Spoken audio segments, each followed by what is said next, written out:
The Ark, Part 1, a global military crisis relief initiative established by the Allied Nations in 2151. The Armored Response Coalition is designed with the sole purpose to combat and contain the Hell invasion, succeed where modern militaries are ineffective, utilizing cutting-edge, Argent-powered technology. Hayden, overseeing all aspects of Ark weapon and tech development, set about repurposing the UAC facilities on Earth, many of which were unaffected by the invasion due to their remote locations and high levels of automated security. These facilities, operated by powerful AI, are already designed for weapon development and mass production, meaning they could be repurposed overnight. That's really uncanny. We're just gonna make me tinier, okay? What we're gonna do.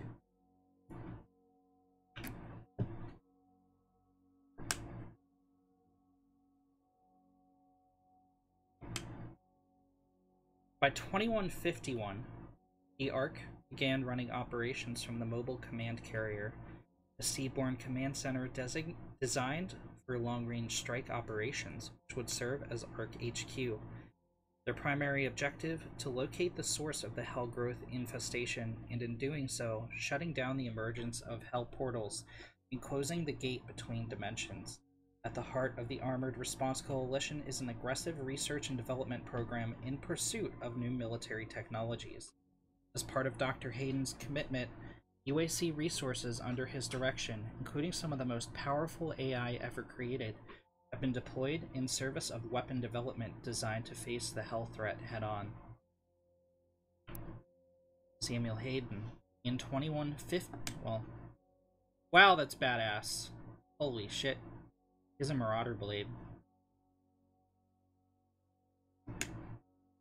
In 2150, following the loss of communication between Earth and Mars-based facilities, UAC Director Dr. Samuel Hayden suddenly resurfaced on Earth before the AN Council. The demonic invasion of Earth had already begun, and Dr. Hayden had arrived just in time to provide aid. He supplied the Resistance armies with Argent technology and advanced armaments, taking the helm of the newly formed Ark as lead director. Dr. Hayden's tactical and scientific acumen were invaluable to the war effort, and he was soon given full command over all resistance efforts by the Global Council. The Ark engaged the demons with bleeding-edge tech, exosuits, and heavy-frame battle mechs, but found themselves fighting a losing battle. Operation Hellbreaker was Samuel's final plan, a powerful counterattack that ultimately ended in failure. His robotic torso retrieved by Ark soldiers, Samuel is now tended to and monitored by a skeleton crew of scientists. They had been given contingency orders to safeguard his body, along with the Crucible obtained on Mars.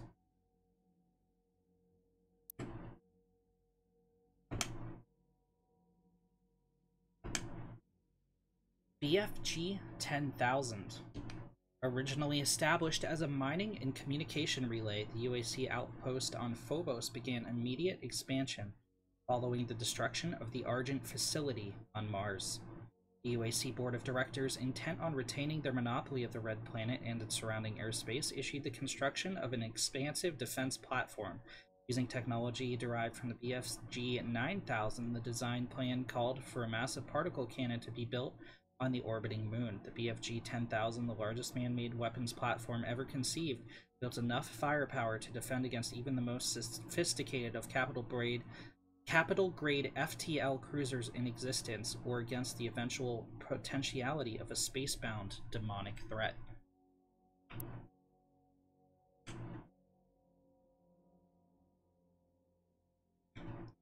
Final Sin. The Icon's presence warps reality, damaging the implicate order of our dimension merely by existing within it. If the Icon is allowed to remain unchecked, it would lead to the total devastation of Earth, followed by a breakdown of space-time around the planet. The resultant black hole will eventually drag our entire universe down, casting it into the mouth of Hela's conquest to be absorbed by the Dark Realm. Holy shit! The Con Maker had taken measures to augment the Titan, installing Maker technology throughout its structure to ensure it could be controlled. With the ritual interrupted, the Icon is now fully unleashed, raging across Earth until Hell consumes all. No longer bound by the heart of the betrayer's son, the icon of sin is free from any measure of control that the makers might have once conceived. Only the Slayer, prophesied in Argenta legend, to stand against the icon and stop this apocalypse.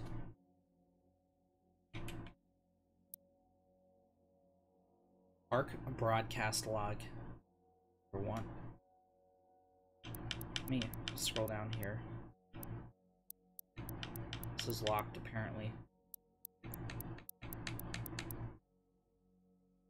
There are reports coming out of the quarantined Hellified Zone near the San Andreas Chasm. Satellite imagery show what ARC personnel believe to be the legendary Doomslayer himself, fighting the mortally challenged. The Doomslayer, or Doom Guy as he is sometimes referred to, was thought to be a myth of the Resistance, a sort of avenging angel. He was last reported to be seen on Mars.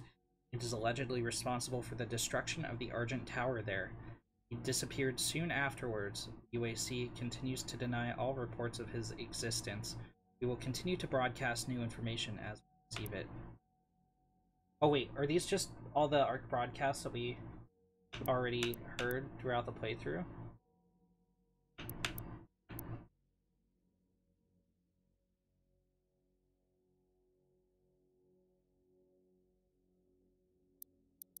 No, I don't think so.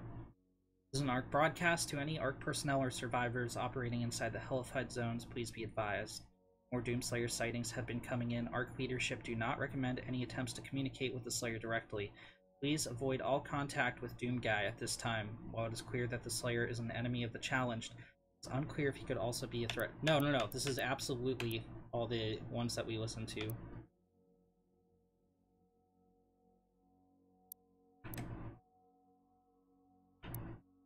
Okay, Dr. Elena Richardson, Log 1.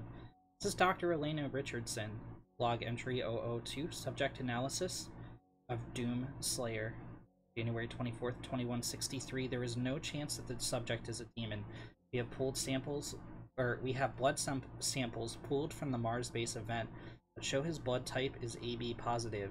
He is male with a genome that makes him very much a member of the human race, but the enhanced strength, speed, and athleticism would indicate otherwise. We can see from the blood samples that there are foreign Wait, are these the ones we heard throughout that level?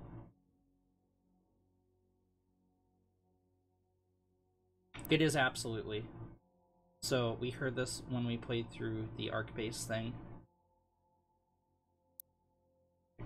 That was the doctor that talked when we... Okay. Now we get into the deep lore. Apparently we have all but one of the codex pages from the story of Earth. Story of the Sentinels. Zaltia.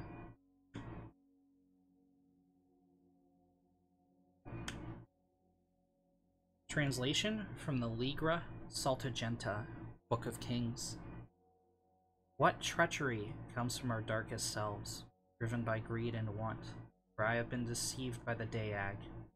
They came north, I, the priests, as allies, to our cause against the con maker and her unscrupulous methods. Their silvery tongues wagging, they laid a plan for us, sowed the seed of desire for hasty triumph. They claimed knowledge of the Maker's source of power in the demon realm, the vast foundry of souls where the innocent are put to the fire for the essence. In the foundry's destruction, our victory is assured, they told us. The fools that we were, that I am, believed lies. On their word, we sent the Doomslayer and the Night Sentinels to destroy the foundry, and the priests cast a gate for their egress. As the last veteran entered the demon's empire, our final hope of reclaiming our dominion, the Daag closed the path and left them stranded. They were trapped, lost in the eternal void by the action of the traitors. How could I not see their intention? Am I blinded by grief for the loss of Terrace Nevada, of my people? We have fled again, with barely a legion of the Night Sentinels left to protect us. The Daag are gone. Return to their mistress. The race, forgive my failure.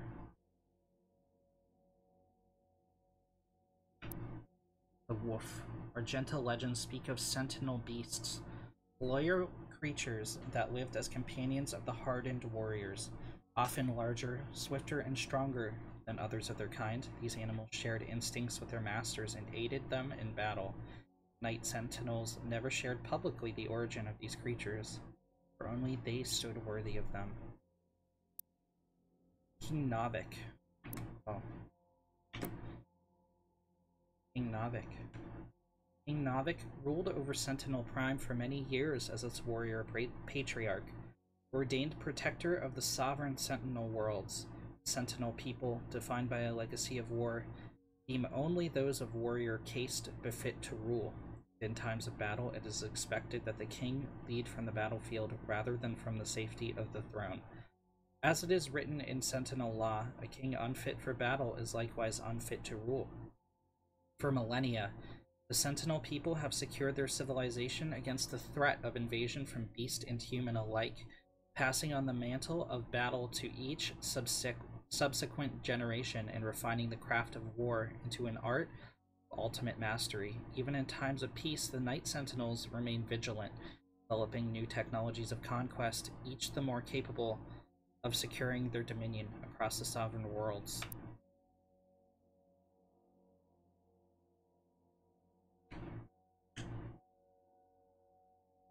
That's that guy we met once, and then he disappeared forever. After years of prolonged betrayal, after years of prolonged war against the demonic threat invading their world, Argenta launched an offensive strike across dimensions, sending their greatest warriors into the heart of hell itself. Despite their training and their preparedness, their honor was undone by deceit. Betrayal at the highest levels of command left Argenta's bravest warriors off and scattered in the hellscape. But of these last remaining Night Sentinels, only one remained in hell by choice. Betrayer of the Argenta, who was Commander Valen, who relinquished the keys to the elemental sepulchre in return for his son's resurrection. Haunted by demonic visions, the image of his son's tortured existence plagued him without relent. The whispers of demons pushing him toward madness. In a moment of weakness, he fell prey to the demon's trickery, sealing the fate of Argenta and dooming the kingdom to which he swore a lifelong oath to protect. Valen chose exile in the hellscape for his sacrilege. Fortress of Doom.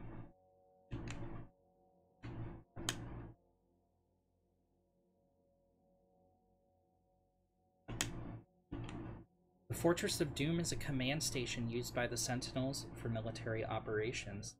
ESR dating suggests the structure was built during the reign of King Danak, and spectral analysis of the Sentinel energy signature used to power the various systems confirms this theory. While the rock and metal structure of the vessel is undoubtedly Argenta design, castle's subsystems, navigation, gravitational centrifuge, life support are of Maker origin, suggesting a design collaboration between the two species. Wait.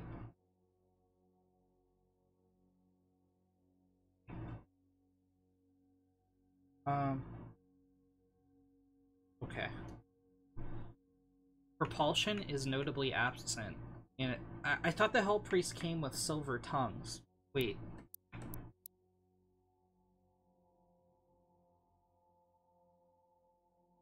The Daag. Daag is one of the...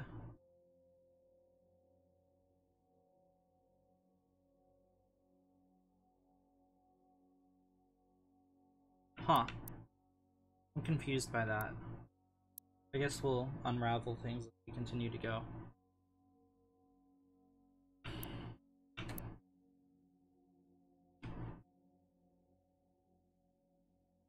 Okay. Propulsion is notably absent, as it is not required. The fortress manipulates space through an unknown process involving Sentinel energy. However, there is no indication that any of the systems were designed for Maker use. The accessways, control panels, and living quarters have all been designed for Argenta dimensions, so it can be assumed that the massive structure was made exclusively for Argenta warfare, likely as a flag station of the Night Sentinels' military forces. We have records of the Night Sentinels visiting many inhabited planets in their local quadrant. The extent of their empire is still being researched. In this fortress is likely a remnant of what was once a much larger lost city of Habeth.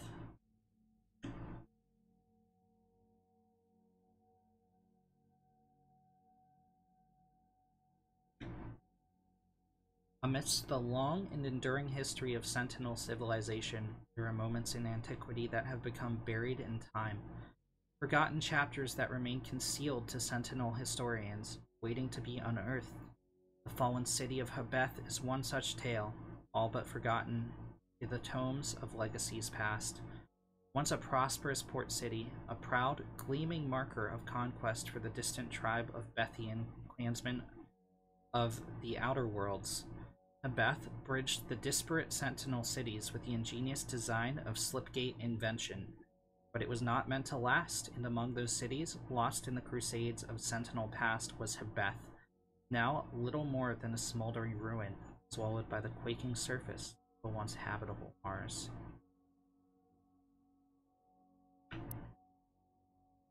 Sentinel Prime.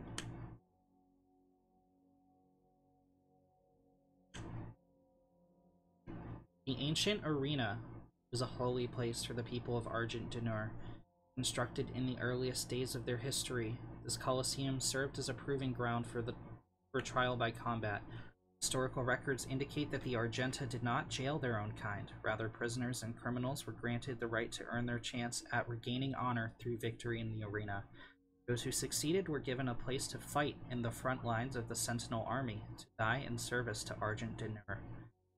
This traditional use of the arena has subsided since the assimilation with the Dark Realm.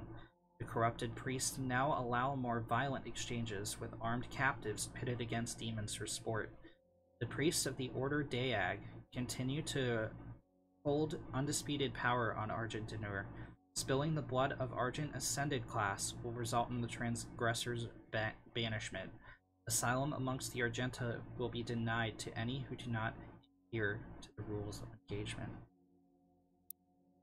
Terrace Nevada.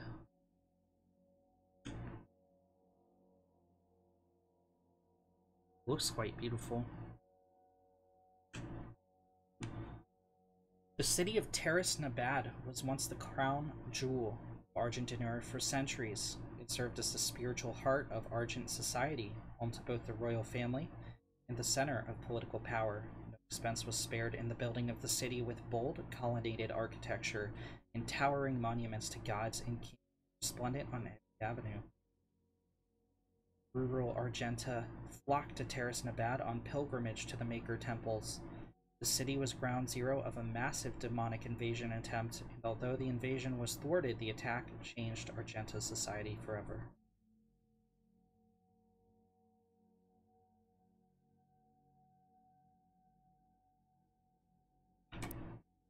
The Divinity Machine.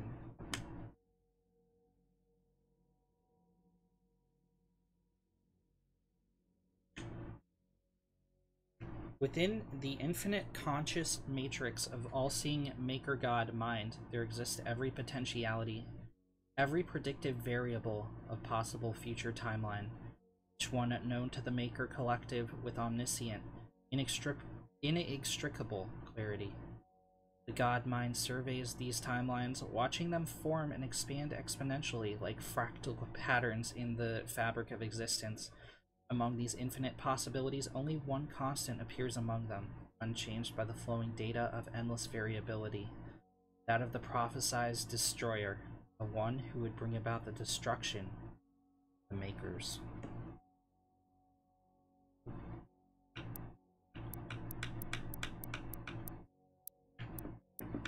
We have all the parts here.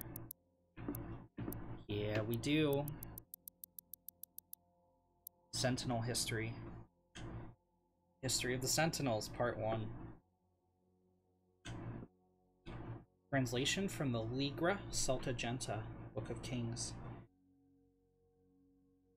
Oh, I'm out of coffee. In the days before man first spoke, an immense shard of rock and metal was cast unto the world from the heavens. Thunder and cataclysm shook the land. The skies were torn asunder.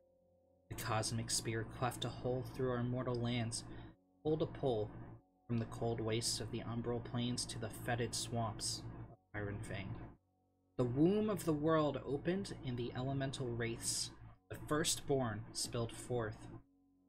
They took to the skies, fierce in their emancipation. In their exaltation they brought vitality to the land. And all that felt their breath were awakened from eternal slumber. Fierce beasts and an unforgiving biosphere rose in the passing of their shadow as the wraith call echoed across Argenta. First came the ancestrals, feral creatures, invigorated by the magic of the wraiths. They grew to enormous heights, mighty behemoths who waged war with each other for years untold. Their battles tore the land asunder and destroyed all creation caught in their wake. The wraith call continued to spread across the land, and soon the Argenta emerged from the steppes, our souls stirred into form by the power of their breath. The Titans towered over the wild-blooded tribes, but found them uncowed. The secret of the sword was discovered, and in the darkness of sweltering mountain forges, we beat steel until it was strong enough to pierce bone and sever flesh. Thus we came to be, born of rock and fire, lowly in birth, but risen by the strength of our will. By the blessedness of the first ones, we forged sword and shield, and took the hammer to the ancestrals. We claimed dominion of creation by right of blood and magic. The time of man be. With the ancestral beasts driven back to their bleak valleys, we rose. We tilled the fertile land, husbanded beasts of burden, built towering cities. In the hallowed palace on the obsidian throne, we crowned King Ormero the Father, the first of the line that shall reign in perpetuity. We built the Cathedral of Reflection to worship the first ones, and formed the Order of the Daag, whose priests pay tribute to the wraiths and appease their tempestuous hunger. Our sons and daughters chose the path of the sword or the path of the alchemist, for each duty honors the gods. Though our ways were righteous, we were not without strife. Storms and great quakes cast our spires down. Barbaric tribes laid siege to our fields in search of the great gifts Mother Argenta had bestowed upon our world. And the song of the Wraith Call threatened to drive lesser men into madness. We were not lesser men. We defended that which the first ones had gifted to us, our lands and right to the bounty held within. We beat back the barbarian hordes and hardened our resolve. We rose above the fire, our bodies and souls tempered, and an unbreakable will was shaped in the forge of battle. What emerged was the heart of our legion, Order, the Night Sentinels. History of the Sentinels, Part 2. Uh-oh. Those are makers.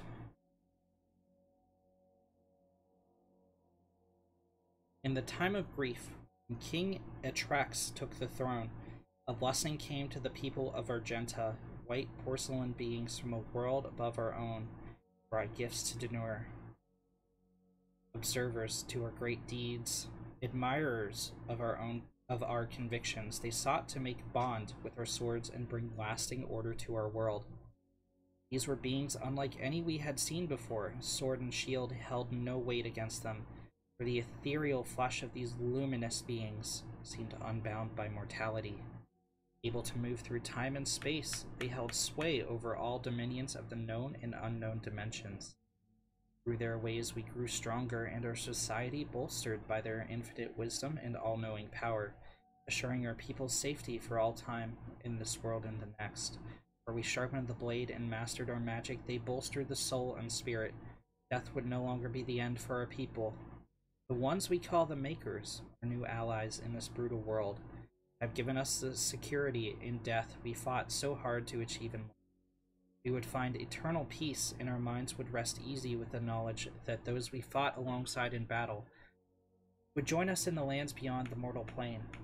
The strength of our ways, the purity of our essence, would by Maker law grant us passage to the great city in the clouds. Where our women and children, warriors and kin alike, would welcome us. We adopted the holy doctrines of the Makers, gifted in exchange the chance to earn eternal rest for our immortal souls in blessed Urdak. The covenant we now held, under the embrace of our new gods, fostered a peace we had never known, for they were unlike the first ones, whose presence offered no paradise from fear in the uncertainty of existence in a harsh and unforgiving world. The Maker's embrace was warm, guided us into an era of spiritual prosperity.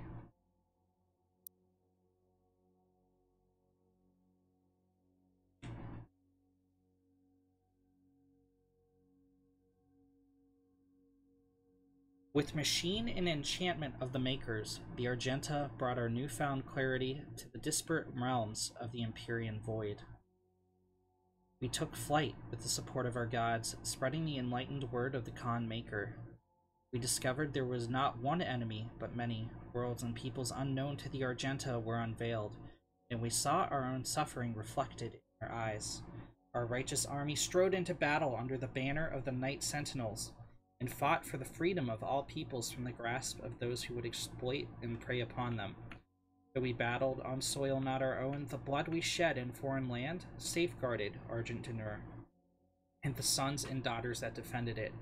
Through the strange peoples we liberated, new alliances were formed, and our beliefs became their own. Our armies swelled. As the Argenta traversed the stars with gleaming war fleets,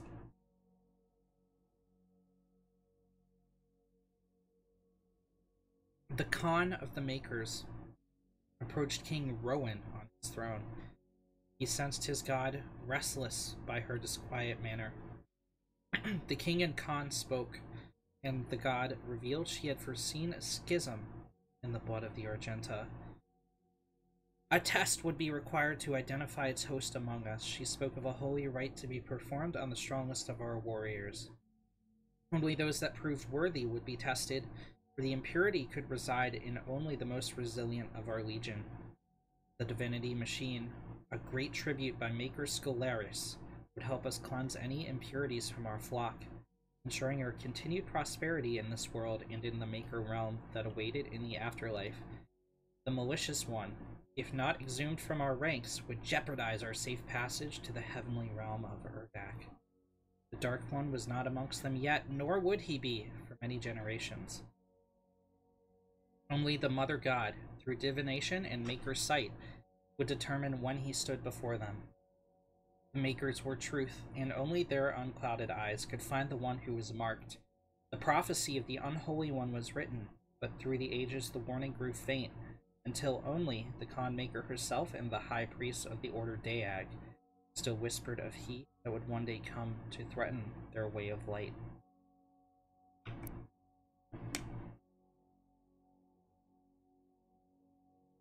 That's the Doom guy. That's a Hell Priest, and those are the Night Sentinels. Look at that. Part 4. In the time of King Knobik, as the Argenta secured peace and safety through dimensions across time and space, an Outlander came to us. He was not of our world, and he spoke an ugly tongue. How he first took step upon our land was unknown. Sentinel scouts had found the Outlander bloodied, clawed, and near death, mumbling of impending doom in the forces of darkness. The scent of blood followed him, and the gore that stained his armor seemed not entirely his own.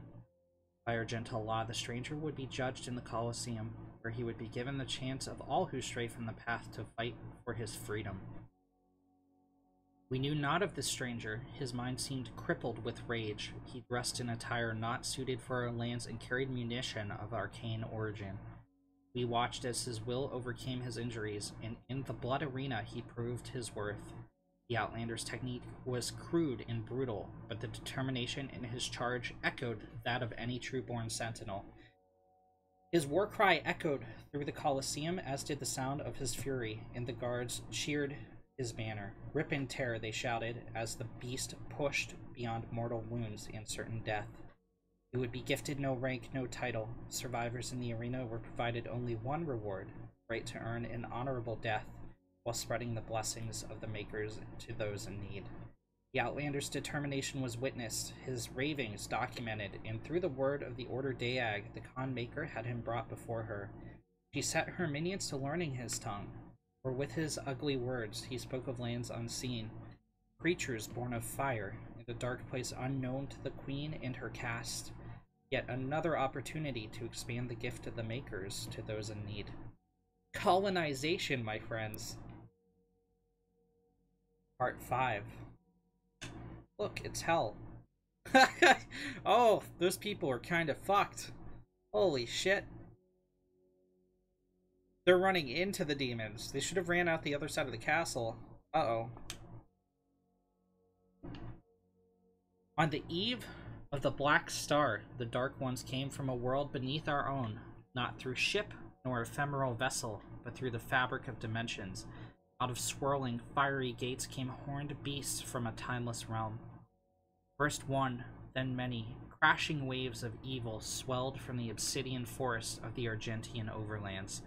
The Alorum clans from the eastern mountains fell first to the black hordes of devils, and the city of Tulurum was slung under the weight of their charge.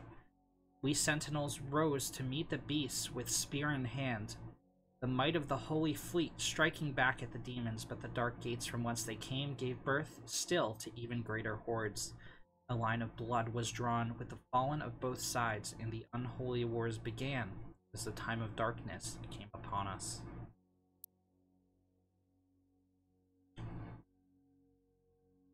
Beautiful. Unlike enemies of the past, we could not contain the demons emergent from the Dark Realm. Their weaponry was not conjured from machined steel, but from the essence of their very being, a dark magic not known to us in our many conquests. Had we grown overconfident, our victories serving to dull our blade as we drank the glory of our expanding empire? Lost, we knew not of how to prevail against this foe. The god stood perplexed, and our engineers and priests scrambled to find the advantage in battle we so desperately needed. Unknown to the enemy, we were pushed to the brink of defeat, and our god stood with us as we worked to find the answer. The Order of the Daag were the first to unlock the mystery of these foul creatures. The priests were able to capture several of the beasts and set about to identify the source of their power. It was then that the essence of the Dark Realm was discovered. Not wholly unlike our own, this power was the life essence that flowed through their twisted form and powered their attacks. It could be harnessed to power our own weapons, giving the Argenta the chance to combat the demons on even footing. The priests believed that with greater knowledge of the essence, we could discover its source and cut it off from the demons to strangle their armies from within, allowing us to regain the advantage we required for victory on the battlefield. The Khan Maker gave blessings to our majesty and directed the priests to delve deeper into the mysteries of the scarlet elixir from the demonic realm, for she sought only to return balance to our universe. Proper assimilation was required, as hell stood beyond her influence. After great effort, the priests discovered more than they had ever hoped for. They learned of the true nature of the demonic energy, how it could strengthen those skilled enough to harness its power. The energy coursing through the malformed bodies of our relentless enemy could be used to end life or to enhance it. The power to heal, to mend, immortality, knowledge, and enlightened faculties beyond our understanding. With the demon's life force in the skilled hands of the Sentinel priests, and under the righteous gaze of the Khan Maker, our people would not only rise to victory over the unholy horde that clawed at our walls, we would move to a higher plateau of existence, ushering in a new era of military science and industrial healing. No Sentinel would grow sick, no Maker would need to suffer the transfiguration that they so feared. All would be risen. None could ever oppose our peaceful ways and threaten our worlds again. True balance over hell and its legions, over space and time, in this world and all others. We would dictate the order, united with the Makers. We would find peace eternal. Alright guys, I think we're going to leave it at that for this episode. I'm going to get up, stretch, and we'll be back with some StarCraft casting later tonight. I hope you enjoyed. I'll see you guys next one.